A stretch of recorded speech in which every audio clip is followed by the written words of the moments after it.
Hey everyone. So for those of you who did not see the announcement posted today from Xbox, Xbox has done a pretty substantial move with their Xbox Live requirements. They have removed the gold paywall to play free-to-play games on Xbox. What this means is, in the past, if you wanted to play, say, Apex Legends or Fortnite or Warzone, Rocket League, whatever the case may be, you needed Xbox Live Gold to play those games online. So technically speaking, those games were never free to play. You always had to pay for the Xbox Live Gold. PlayStation always had the ability to play those games for free. You did not need PS Plus to play those games online. And recently, Xbox announced that they were going to change that preference, and now today is the day that they activated this change, and you no longer require Xbox Live Gold to play these games online. There is a list, if you're really interested, I'll post a link down below. There's about 50 games, and this includes the usuals that I mentioned earlier: Fortnite, Rocket League, Warzone. There's a few other interesting ones they put in there too, like Crackdown, but that's neither here nor there. The whole list is available in the description. This move has kind of made me come up with an idea.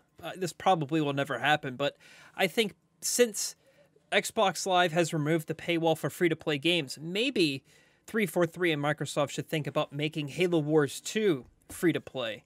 A few other strategy games have done this sort of implementation in the past, and this is a great way to introduce a lot of new people to strategy games. I think a lot of people seem a little bit overwhelmed or anxious about picking up a strategy game because they do seem to be hard to learn games.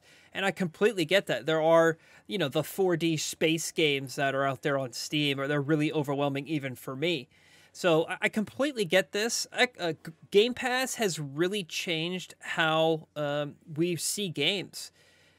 Technically speaking, all of the games in Game Pass are free to play if you have a Game Pass subscription. So while Halo Wars 2 is included in Game Pass, it's not really free to play. You do pay for Game Pass, but of course, when you have the subscription, you can play Halo Wars 2.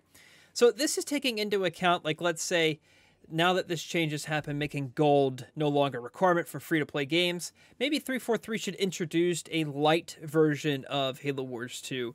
Some sort of version of the game that allows you to play it for free without making any prior purchases. You don't need Xbox Live Gold. You don't need Game Pass. What would that look like? And here are my thoughts. Firstly, you should make it to where players can try out Team War and Blitz free-to-play completely. There's going to be some limitations, I think, to make it more interesting and have some sort of incentive for people to upgrade to the full package. But I would say that you include the 7 base leaders that Halo Wars 2 launched with, and that is Anders, Isabel, Cutter, Forge, Atriox, Shipmaster, and Decimus. And I know a lot of people may be bummed out that my opinion would be not to include any of the DLC leaders, but I actually think that the base leaders of Halo Wars 2 are quite strong. I mean, Cutter's really good. We all know that Decimus is one of the strongest leaders in the game. Atriox is way up there. Shipmaster's great. Isabel's really good. Arguably, I'd say the only bad leader on this list is Anders. All the rest of these leaders are really quite good, especially in Team War. And having this be Team War a casual, unranked playlist, I think would fit in really well with those players who are going to try the game out for free. Also, I wouldn't give the entire campaign away to this free-to-play Halo Wars 2 Lite version. I think instead have people try out Operation Spearbreaker. That was the 2 campaign missions that were included in the Season Pass of Halo Wars 2. Lastly, let's make Blitz a completely free mode that you don't need Xbox Live Gold, you don't need Game Pass, you can just play Blitz to your heart's content. I know not a lot of people who are interested in this channel care about Blitz. I'm one of those people. I'm not a big fan of Blitz myself.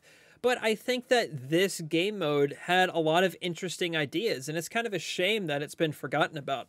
I think making it free, or even perhaps having Blitz be its own game entirely, just call it Halo Wars 2 Blitz, I think that would be quite interesting as well. I could really see this game even being on a tablet. Like, you can go on your iPad and try out Blitz, and you use the touch controls to move your units around and drop cards on the battlefield. I think that worked out quite nicely due to the small size of the Blitz map. Halo Wars 2 can be quite expensive still, and the price is sometimes a big barrier to entry to some people. I think the game is still like $20, the base game, and then I think the complete edition is $40. And I know a lot of people still say that that's a little bit too much, and I kind of agree. The game's over 4 years old. I think they should lower that price down a little. Maybe have the base edition of Halo Wars 2 be $10. I think that's totally reasonable. And then have the complete edition be $20, because you want as many people as possible to get all of the content Halo Wars 2 offers. But for those people who don't have Game Pass, who don't have Xbox Live Gold, introduce a free-to-play version of Halo Wars 2. And honestly, if they were to take this version where you just play Team War, Blitz, you have those 7 leaders, the Operation Spearbreaker missions, and then release that package alone on Steam, I think that would be huge for the entire game. I mean, imagine how many more people will be playing Team War with these base leaders. Almost as if what they did with Master Chief Collection, you could individually buy the games in MCC. If, let's say you didn't want to buy the whole MCC, on Steam, you can just buy Halo 3 and play only Halo 3. You don't need to buy the whole package. What if they did that for Halo Wars 2? You buy or you try out the base version for free with those 7 leaders, and then you can individually buy leaders to improve your experience. That's kind of more or less how it works on the standard edition. You buy that one edition of the game, and then you can add on as many leaders as you want for additional cost. Do that on Steam. I think that'd be fantastic. Cross-play with Xbox and PC. Halo Wars 2 could probably go on for forever. I think that would be awesome. Do I think that any of this is going to happen? No, I don't, unfortunately. But, you know, Microsoft has taken older games and made them free to play in the past. Like I said at the beginning of the video, they have Crackdown 1 and 2 completely free, and they removed the gold requirement to play those games online as well. So if you like Crackdown 1 and 2, go get those games. You can play with your friends for free entirely. And I think Halo Wars 2 should take this path. You know, make it simpler and make it free to play. Get more people involved in this game, because most people who do try out Halo Wars 2 have told me that they actually like the game, and it is a good game. Anyway, I'd love to know your thoughts on this in the comments down below. Do you think Halo Wars 2 should go free to play? If so, would you change anything of my opinions here? Would you have different leaders be free? Would you have the whole campaign be free? What would you do? I'd love to know your thoughts. I think this would be a huge benefit to prime people for Halo Infinite when it comes out later this year as well. All right, thanks for watching, everybody. I'll see you, James.